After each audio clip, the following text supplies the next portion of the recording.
وَإِذْ نَجَّيْنَاكُمْ مِنْ آلِ فِرْعَوْنَ يَسُومُونَكُمْ سُوءَ الْعَذَابِ يُذَبِّحُونَ أَبْنَاءَكُمْ وَيَسْتَحْيُونَ نِسَاءَكُمْ وَفِي ذَلِكُمْ بَلَاءٌ مِّن رَّبِّكُمْ عَظِيمٌ। আল্লাহ রাব্বুল আলামিন নবীকে জানিয়ে দিলেন, স্মরণ করুন সেই সময়ের কথা, তোমাদেরকে আমি ফেরাউনের কবল থেকে রক্ষা করেছি। ইয়াসুমুনাকুম সুআল আযাব, যারা তোমাদেরকে শাস্তি দিত, তোমাদের উপর নির্যাতন করত, জুলুমের সীমা চালু করেছিল, তোমাদের উপর অবিচার করেছিল, আমি তাদের এই সমস্ত বেঈমানদের থেকে তোমাদেরকে রক্ষা করেছি। শুধু তাই নয়, ইউযাব্বিহুনা আবনাআকুম ওয়া ইস্তাহইয়ুনা নিসাআকুম, ফেরাউন তোমাদেরকে শাস্তি দিয়ে সমাপ্ত করে নাই, তোমাদের সন্তানগুলোকে সে জবাই করত। ইউযাব্বিহুনা আবনাআকুম, পুত্র সন্তানগুলোকে সে হত্যা করত। ওয়া ইস্তাহইয়ুনা নিসাআকুম, আর কন্যা সন্তানগুলোকে ছেড়ে দিত। কারণ পুত্র সন্তানগুলোকে এই জন্য হত্যা করত, এই পুত্র সন্তানের মাধ্যমে পৃথিবীর জমিনে তার সবচেয়ে বড় শত্রু পৃথিবীর জমিনে পদার্পণ করবে। কন্যা সন্তান নিয়ে তার কোনো আশঙ্কা ছিল না, এই জন্য যত পুত্র সন্তান পৃথিবীর জমিনে পদার্পণ করত তাদেরকে হত্যা করত, আর কন্যা সন্তানগুলোকে বাঁচায় রাখত। ওয়াফি যালিকুম বালাউম মির রাব্বিকুম আযীম, এটা তোমাদের রবের পক্ষ থেকে তোমাদের জন্য অনেক বড় পরীক্ষা ছিল। কারণ কোনো বাবার সামনে কোনো সন্তানকে যদি হত্যা করে কোনো বাবা ঠিক থাকতে পারবে না। কোনো মার সামনে যদি তার কলিজার টুকরা সন্তানকে, নারীরা ধনকে হত্যা করে কোনো মা সহ্য করতে পারবে না। এই জন্য আল্লাহ রাব্বুল আলামিন বলেন, ওয়াফি যালিকুম বালাউম মির রাব্বিকুম আযীম, এটা তোমার রবের পক্ষ থেকে বড় পরীক্ষা ছিল। তখন আল্লাহ রাব্বুল আলামিন সিদ্ধান্ত নিয়েছেন, এই ফেরাউনের দাম্ভিকতা, তার এই হিংসা অহংকারী সব শেষ করে দিতে হবে। আল্লাহ রাব্বুল আলামিন সিদ্ধান্ত নিলেন হযরতে মূসা আলাইহিস সালাতু ওয়াস সালামকে পৃথিবীর জমিনে পাঠাবেন। সুবহানাল্লাহ। হযরতে মূসা আলাইহিস সালাতু ওয়াস সালাম পৃথিবীতে আসার পূর্বে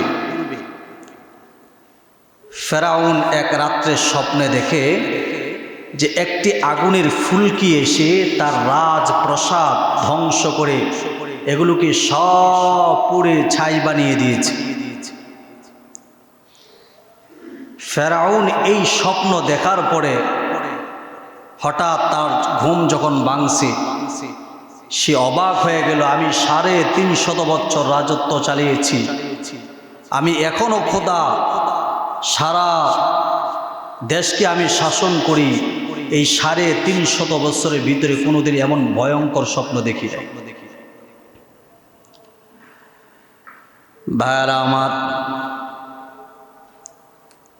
ফেরাউন যখন এই স্বপ্ন দেখল, একটি আগুনের ফুলকি এসে তার রাজপ্রাসাদকে পুড়ে একেবারে কয়লা বানিয়ে দিয়েছে।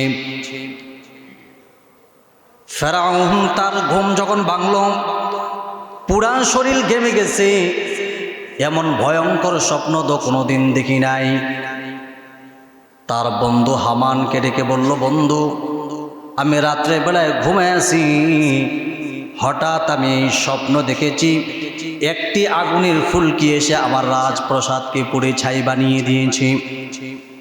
প্রধান উজির হামান ডেকে বলে, বন্ধু, এইটা কোনো সাধারণ স্বপ্ন না, যারা স্বপ্নের তাবির করতে পারে, ব্যাখ্যা করতে পারে, তাদেরকে ডাকো। বাদশাহ ঘোষণা করে দিল, ফেরাউন, যারা স্বপ্নের তাবির করতে পারে তাদেরকে ডেকে পাঠাও। যারা স্বপ্নের তাবির করতে পারো তো তারা ফেরাউনের রাজদরবারে এসে উপস্থিত হল। ফেরাউন সমস্ত ঘটনা খুলে বলল, আমি তো এই স্বপ্নে দেখেছি শাম দেশ থেকে একটি আগুনের ফুলকি এসে আমার রাজপ্রাসাদে পড়েছে। আমার রাজপ্রাসাদ একেবারে পুড়ে ছাই বানিয়ে দিয়েছে, কয়লা বানিয়ে দিয়েছে। যখন তাদের কাছে এই স্বপ্নের কথা বললেন, স্বপ্নের ব্যাখ্যাকারী তাবিরকারী তারা ডাক দিয়ে কয়, বাদশাহ এটা কোনো সাধারণ স্বপ্ন না, আমরা চিন্তা ভাবনা করে দেখেছি পৃথিবীর জমিনে এমন একজন নবজাত সন্তান পৃথিবীর জমিনে পদার্পণ করবেন, তো কি চিনিয়ে নিয়ে যাবে। বলল এমন একটি নবজাত পৃথিবীর জমিনে পদার্পণ করবেন, আপনার রাজপ্রাসাদ ধ্বংস করে দিবে, আপনার রাজত্ব কেড়ে নিবে। যখন এই কথা বলল, ফেরাউন চমকায় গেল, কপালে 3 ভাঁজ হয়ে গেছে, চক্ষু কপালে উঠে গেছে। কি বলে? এবার যারা স্বপ্নের তাবির করলো তাদেরকে বলতেছে, এই সন্তান কবে পৃথিবীর জমিনে পদার্পণ করবে?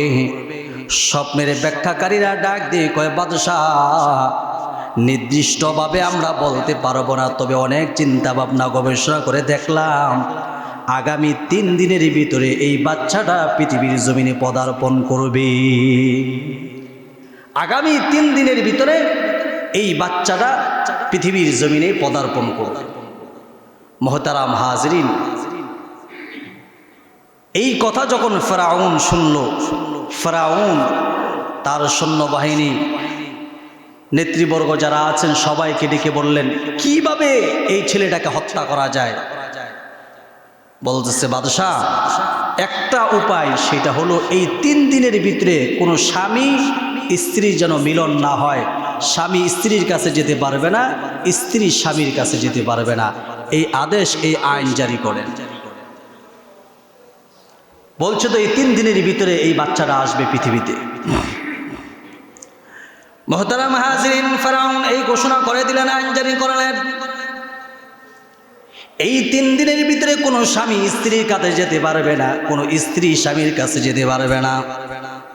আইন জারি করে দিলেন। সৈন্যবাহিনী পাড়া মহল্লায় সব জায়গায় পাঠিয়ে দিল, প্রত্যেকের ঘরে ঘরে সামনে গিয়ে দাঁড়ায় আছে, যাতে করে কোনোভাবেই স্বামী স্ত্রী মিলন না করতে পারে।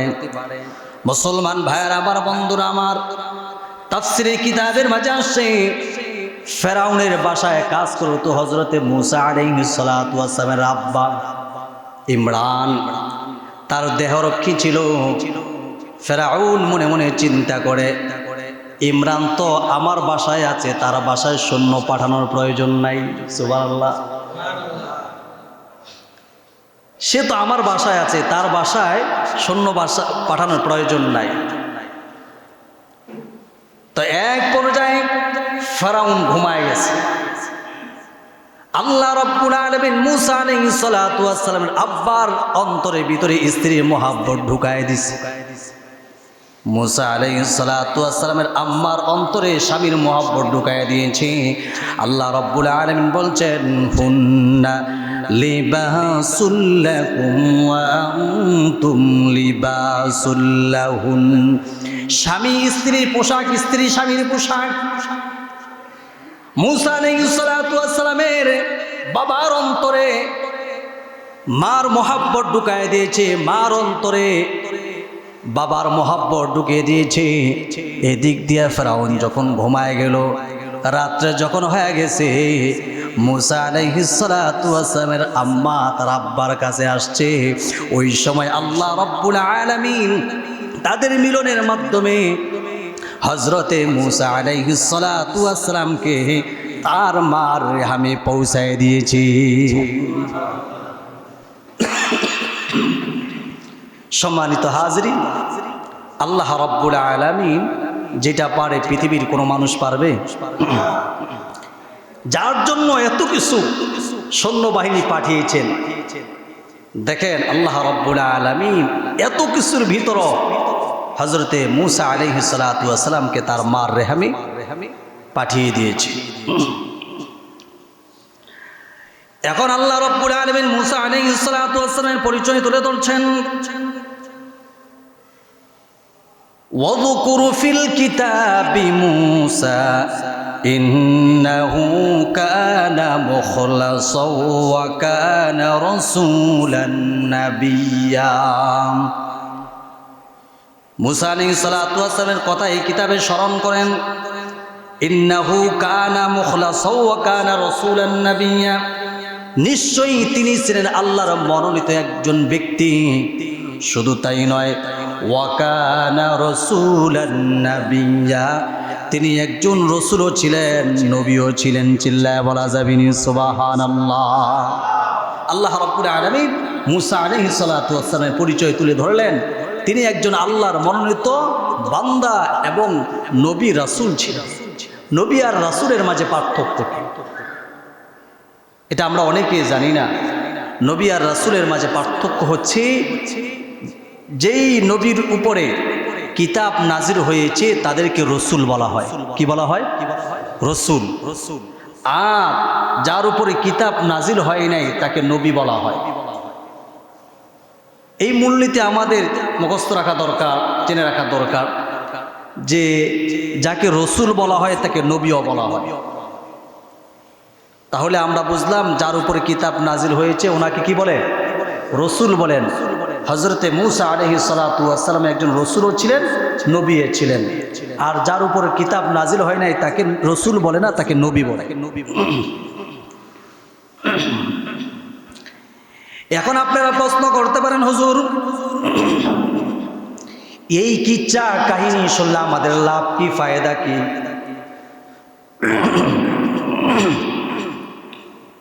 কিচ্ছা কাহিনী যে আমাদেরকে শোনাইতেছেন, এটা শুনলে আমাদের লাভ কি, ফায়দা কি? লাভ ছাড়া কিছু বলি না।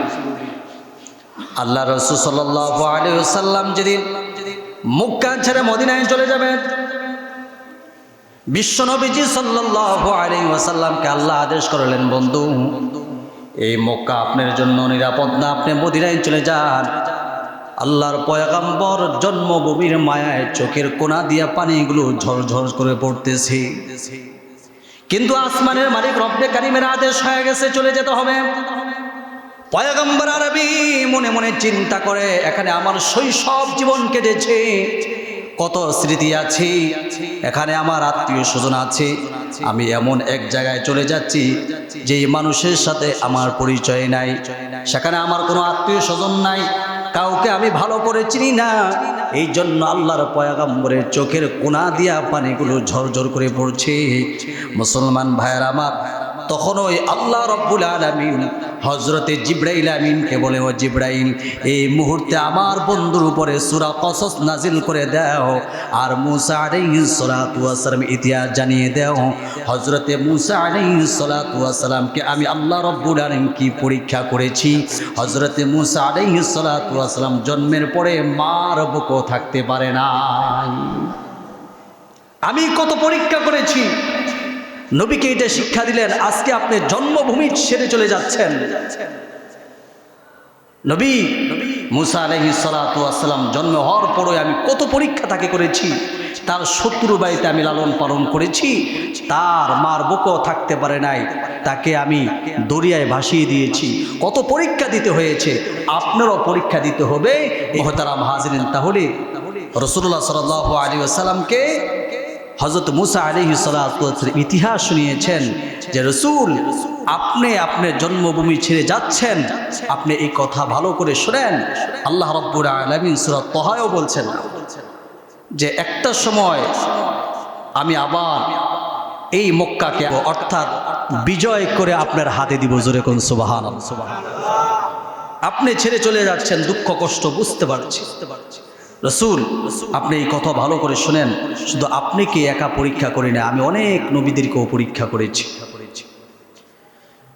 মুহতারাম হাজিরিন, তাহলে বোঝা গেল আল্লাহ রাব্বুল আলামিন বিশ্ব নবীজিকে কিসসা শোনায়েছেন, ঘটনা শুনিয়েছেন, যাতে রাসূলুল্লাহ সাল্লাল্লাহু আলাইহি ওয়াসাল্লামের কোনো সংশয় না থাকে, ভয় না থাকে।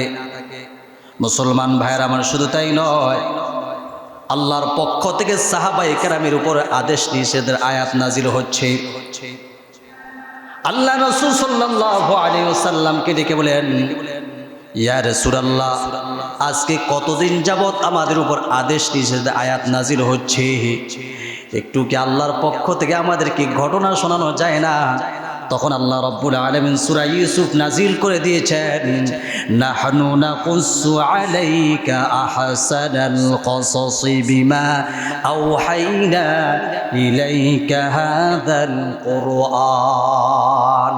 কোরআনের ভিতরে সবচেয়ে সুন্দর যে ঘটনা আহসানাল কসস যে বলা হয়েছে, অর্থাৎ ইউসুফ এবং জুলেখার এই ঘটনা আল্লাহ রাব্বুল আলামিন নবীজির মাধ্যমে সাহাবায়ে কেরামদেরকে শুনিয়ে দিয়েছেন, যাতে করে সাহাবায়ে কেরাম একটু মজা পায়, পাশাপাশি তাদের ঈমানও যেন বৃদ্ধি হয়। জোরে কোন সুবহানাল্লাহ। তাহলে এই কোরআনের কিসসা শুনলে আমাদের ঈমান তাজা হবে কিনা? মুহতারাম হাজিরিন,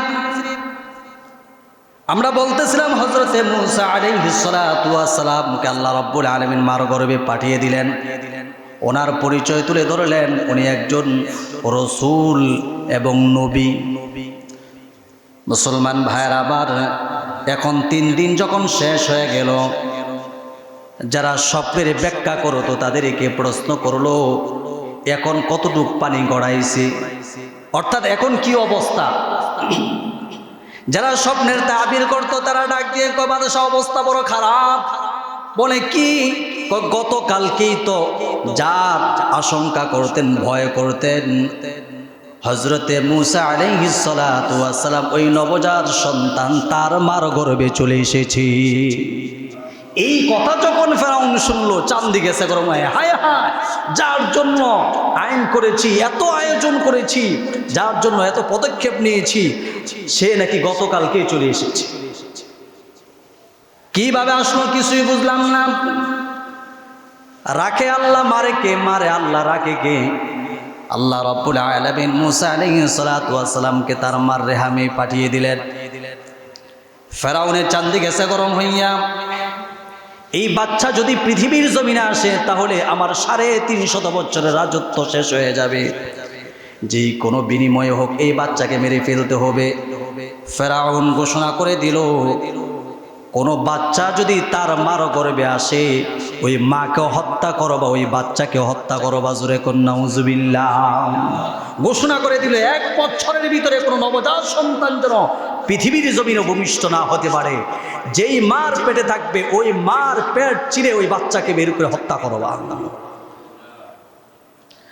মুসলমান ভাইরা আমার, এই ঘোষণা করে দিলেন। আল্লাহ রাব্বুল আলামিন সেই কথা সূরাতুল বাকারায় বলে দিয়েছেন, وَإِذْ نَجَّيْنَاكُمْ مِنْ آلِ فِرْعَوْنَ يَسُومُونَكُمْ سُوءَ الْعَذَابِ يُذَبِّحُونَ أَبْنَاءَكُمْ وَيَسْتَحْيُونَ نِسَاءَكُمْ وَفِي ذَلِكُمْ بَلَاءٌ مِّن رَّبِّكُمْ عَظِيمٌ। আল্লাহ রাব্বুল আলামিন নবীকে জানিয়ে দিলেন, স্মরণ করুন সেই সময়ের কথা, তোমাদেরকে আমি ফেরাউনের কবল থেকে রক্ষা করেছি। ইয়াসুমুনাকুম সুআল আযাব, যারা তোমাদেরকে শাস্তি দিত, তোমাদের উপর নির্যাতন করত, জুলুমের সীমা চালু করেছিল, তোমাদের উপর অবিচার করেছিল, আমি তাদের এই সমস্ত বেঈমানদের থেকে তোমাদেরকে রক্ষা করেছি। শুধু তাই নয়, ইউযাব্বিহুনা আবনাআকুম ওয়া ইস্তাহয়ুনা নিসাআকুম, ফেরাউন তোমাদেরকে শাস্তি দিয়ে সমাপ্ত করে নাই, তোমাদের সন্তানগুলোকে সে জবাই করত। ইউযাব্বিহুনা আবনাআকুম, পুত্র সন্তানগুলোকে সে হত্যা করত। ওয়া ইস্তাহয়ুনা নিসাআকুম, আর কন্যা সন্তানগুলোকে ছেড়ে দিত। কারণ পুত্র সন্তানগুলোকে এই জন্য হত্যা করত, এই পুত্র সন্তানের মাধ্যমে পৃথিবীর জমিনে তার সবচেয়ে বড় শত্রু পৃথিবীর জমিনে পদার্পণ করবে। কন্যা সন্তান নিয়ে তার কোনো আশঙ্কা ছিল না, এই জন্য যত পুত্র সন্তান পৃথিবীর জমিনে পদার্পণ করত তাদেরকে হত্যা করত, আর কন্যা সন্তানগুলোকে বাঁচায় রাখত। ওয়াফি যালিকুম বালাউম মির রাব্বিকুম আযীম, এটা তোমাদের রবের পক্ষ থেকে তোমাদের জন্য অনেক বড় পরীক্ষা ছিল। কারণ কোনো বাবার সামনে কোনো সন্তানকে যদি হত্যা করে কোনো বাবা ঠিক থাকতে পারবে না। কোনোবার সামনে যদি তার কলিজার টুকরা সন্তানকে, নারীসরা ধনকে হত্যা করে কোনো মা সহ্য করতে পারবে না। এই জন্য আল্লাহ রাব্বুল আলামিন বলেন ওয়াফি যালিকুম বালাউম মির রাব্বিকুম আযীম, এটা তোমার রবের পক্ষ থেকে বড় পরীক্ষা ছিল। এই পরীক্ষায় কয়জন উত্তীর্ণ হতে পারবে? ফেরাউন বনি ইসরাইলের উপর জুলুম করে সমাপ্ত করে নাই, যে সমস্ত বাচ্চা পৃথিবীর জমিনে আসতো তাদেরকে হত্যা করত। তাফসীরে কিতাবের মাঝে আসছে এমনও হয়েছে যে 6 মাসের বাচ্চা, 7 মাসের বাচ্চা যখন খবর পাইতো ওই মহিলার পেট চিরে ওই সন্তানকে বের করে হত্যা করত। মাও মারা যাইতো, সন্তানও মারা যাইতো, এত জুলুম করেছে। মুসলমান ভাইরা আমার, আল্লাহ রাব্বুল আলামিন বনি ইসরাঈলদেরকে সান্ত্বনার বাণী শোনাইলেন, এ বনি ইসরাঈল, এত জুলুম, এত নির্যাতন, এই পরীক্ষায় যদি তোমরা উত্তীর্ণ হতে পারো তোমাদেরকে পুরস্কার দেব। আল্লাহ রাব্বুল আলামিন জানায় দিলেন ইন্না মাআল উসরি ইসরা, কষ্টের পরে কিন্তু সুখ আছে। এত পরীক্ষা হইতেছে, এত জুলুম, এত নির্যাতন, তোমরা যদি ধৈর্য ধারণ করতে পারো আমি আল্লাহ তোমাদেরকে নেতা বানায় দিব। জোরে কোন সুবহানাল্লাহ।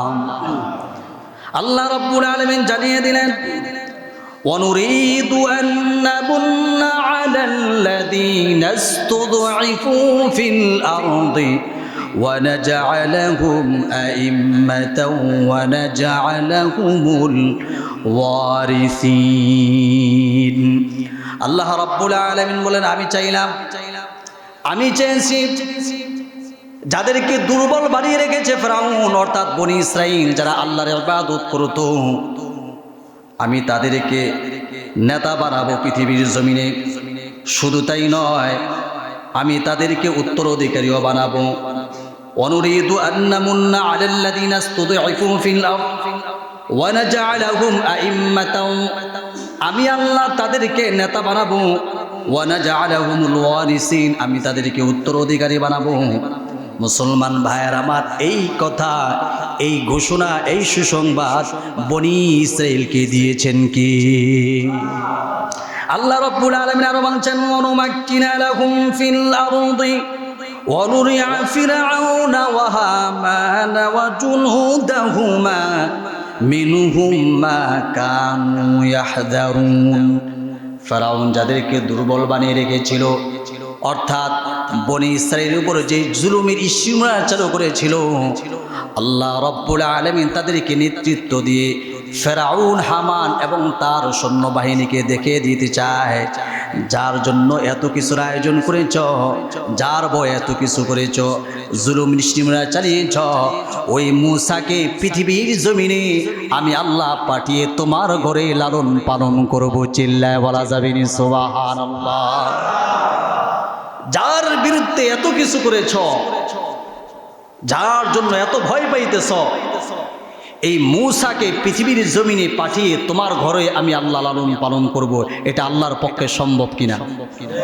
দেখেন, এত কিছু আয়োজন করেছেন, এত ভয়। আল্লাহ হযরত মূসা আলাইহিস সালাতু ওয়াস সালামকে কিভাবে ফেরাউনের ঘরে লালন পালন করেছেন, এটা আশ্চর্যের বিষয় না? সামনে আসছে। মুহতারাম হাজিরিন, সম্মানিত ভাইয়েরা আমার,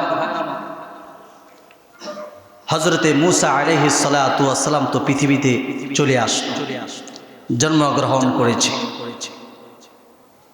এখন মূসা আলাইহিস সালাতু ওয়াস সালাম যখন পৃথিবীতে আসছেন, মা তো উনি ভয় পাইতেছে, এই খবর যদি ফেরাউন জানে আমাকেও মেরে ফেলবে, আমার সন্তানকেও মেরে ফেলবে। তার ভিতরে আতঙ্ক, ভয়, যত কিছু হোক নিজের সন্তান তো, আমার সামনে আমার সন্তানকে হত্যা করব, আমি তো মা কখনো সহ্য করতে পারি না। মূসা আলাইহিস সালাতু ওয়াস সালাম যখন জন্মগ্রহণ করলেন, মার ভিতরে এই ভয়, আল্লাহ রাব্বুল আলামিন হযরতে মুসা আলাইহিস সালাতু ওয়াস সালামের মার উপরে ওহী নাজিল করলেন। কি ওহী নাজিল করলেন? ওয়া আওহাইনা ইলা উম্মি মুসা আন আরদি'i। আল্লাহ রাব্বুল আলামিন মুসা আলাইহিস সালাতু ওয়াস সালামের মার উপর ওহী নাজিল করলেন, এ মুসার মা, কিসের টেনশন করো, কিসের ভয়? আমি তো আল্লাহ তোমার সাথে আছি। ও মুসার মা, তুমি তোমার সন্তান, নবজাত সন্তানকে তুমি দুধ পান করাইতে থাকো, বাকি কাজটা আমি করব, তোমার কাজ হলো তুমি দুধ পান করাও। এখন প্রশ্ন করতে পারেন, নবী রাসূলদের উপর ওহী আসে, মুসা আলাইহিস সালাতু ওয়াস সালামের মার উপর তো ওহী আসার কথা না, উনি তো নবী ছিলেন না। তাহলে এখানে যে বললেন, আল্লাহ যে বলেছে ওয়া আওহাইনা ইলা উম্মি মুসা, আল্লাহ মুসা আলাইহিস সালাতু ওয়াস সালামের মার উপর ওহী নাজিল করলেন। মুফাসসিরিন কিরাম বলেন, এখানে ওহী বলতে ইলহাম, অর্থাৎ মুসা আলাইহিস সালাতু ওয়াস সালামের মায়ের অন্তরে এমন একটা বিষয় জাগ্রত করে দিয়েছেন যে তুমি তোমার সন্তানকে দুধ পান করাও, কোনো সমস্যা নাই, বাকি কাজটা আমি আল্লাহ করবো। জোরে কোন সুবহানাল্লাহ। মা তো যত কিছুই হোক দুধ পান করায়, আবার আতঙ্ক থাকে কখন জানি এই খবর ফেরাউন জেনে ফেলে। মুসলমান ভাইয়েরা আমার, বন্ধুরা আমার, হযরতে মুসা আলাইহিস সালাতু ওয়াস সালামকে তার মা দুধ পান করাইতেছেন, যখন তার ভিতরে ভয় ঢুকে গেল, ফেরাউন যদি আমার সন্তানের ব্যাপারে জানে আমার সন্তানকে হত্যা করে ফেলবে, তখন আল্লাহ রাব্বুল আলামিন মুসা আলাইহিস সালাতু ওয়াস সালামের মাকে ডেকে বলেন, ফাইদা খিফতি আলাইহি ফাআলকিহি ফিল ইয়াম্মি ওয়ালা তাখাফি ওয়ালা তাহজানি ইন্না রাদ্দুহু ইলাইকি ওয়াজাইলুহু মিনাল মুরসালিন। এ মুসার মা, তোমার ভিতরে যদি ভয় হয় যে আমার সন্তানকে না জানি ফেরাউন হত্যা করে ফেলে, তাহলে একটা কাজ করো, তুমি একটা সিন্দুক বানাও। এই কথা আল্লাহ রাব্বুল আলামিন সূরা তোহায় বলছেন, ফিত তাবুত, একটা সিন্দুকের ভিতরে ঢুকাও। আর এখানে বলছেন তুমি তোমার সন্তানকে দরিয়ায় ভাসিয়ে দাও। ফাইন খিফতি আলাইহি, যদি তোমার আতঙ্ক হয়, ভয় হয়, আশঙ্কা হয়, ফাআলকিহি ফিল ইয়াম, তুমি একটা সিন্ধুকে তোমার সন্তানকে ভরে তুমি দরিয়ায় ভাসিয়ে দাও। ওয়ালা তাখাফি, তুমি ভয় করিও না, ওয়ালা তাহজানি, তুমি দুঃখ করিও না, কাজটা আমার, তোমার কাজ হলো তুমি দরিয়ায় ভাসিয়ে দিবা। এই দরিয়ায় যখন ভাসিয়ে দিবা, আস্তে আস্তে জোয়ার ভাটা মুসাকে অর্থাৎ তোমার সন্তানকে নদীর পাশে নিয়ে যাবেন কি? মুসলমান ভাইয়েরা আমার, আল্লাহ রাব্বুল আলামিন মুসা আলাইহিস সালাতু ওয়াস সালামের মাকে এই কথা জানিয়ে দিলেন, ওয়ালা তাখাফি, তুমি ভয় করিও না, ওয়ালা তাহজানি, তুমি দুঃখ করিও না। শোনো শোনো, তোমার সন্তানকে নদীতে ভাসাইবা, আমি আল্লাহ কিভাবে তোমার সন্তানকে তোমার কাছে ফিরিয়ে দিব, আল্লাহ সেই কথা জানিয়ে দিলেন। ইন্না রাহতুহু ইলাইকি ওয়া জাইলুহু মিনাল মুরসালিন, আমি আল্লাহ রাব্বুল আলামিন সময় মতো তোমার কলিজা টুকরা সন্তান, নারী সিরা ধন তোমার বুকে আমি আল্লাহ ফিরায় দিব। চিল্লায় বলা যাবে নি সুবহানাল্লাহ। খেলা দেখাইতেছেন কে? আল্লাহ রাব্বুল আলামিন বলেন, শুধু তাই নয়, তোমার সন্তানকে তো ফিরাই দিব, পাশাপাশি তোমার সন্তানকে আমি কি মর্যাদা দিব, ওয়াজাইলুহু মিনাল মুরসালিন, রাসূলদের মধ্য থেকে তোমার সন্তানকে আমি একজন রাসূল হিসাবে দুনিয়ার জমিনে সম্মানিত করব। মুহতারাম হাজিরিন, সম্মানিত ভাইরা, সময় স্বল্প। আল্লাহ রাব্বুল আলামিন কিভাবে ফেরাউনের বাসায় লালন পালন করছে এই ইতিহাস জানা দরকার আছে না নাই? আরো জোরে করে আছে না নাই? ইনশাআল্লাহ বাকি আলোচনা আগামী জুমায় করব। কিভাবে ফেরাউনের বাসায় গিয়ে উঠছে, যার জন্য এত আয়োজন, এত টাকা খরচ করেছে, তার বাসায় কিভাবে লালন পালন হয়েছে, তার প্রধান শত্রু ইনশাআল্লাহ আগামী জুমায় আলোচনা করব।